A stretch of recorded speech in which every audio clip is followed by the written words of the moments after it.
يا رب عدت إلى رحابك تائبا مستسلما مستمسكا بعراك،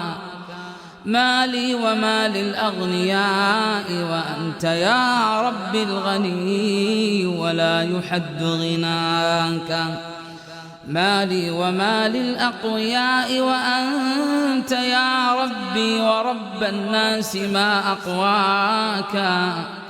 ما لي وأبواب الملوك وأنت من خلق الملوك وقسم الأملاك. إني أويت لكل مأوى في الحياة فما رأيت أعز من مأواك، وتلمست نفسي السبيل إلى النجاة فلم تجد منجا سوى من جاك، وبحثت عن سر السعادة جاهدا فوجدت هذا السر في تقواك، فليرضى عني الناس أو فليسخطوا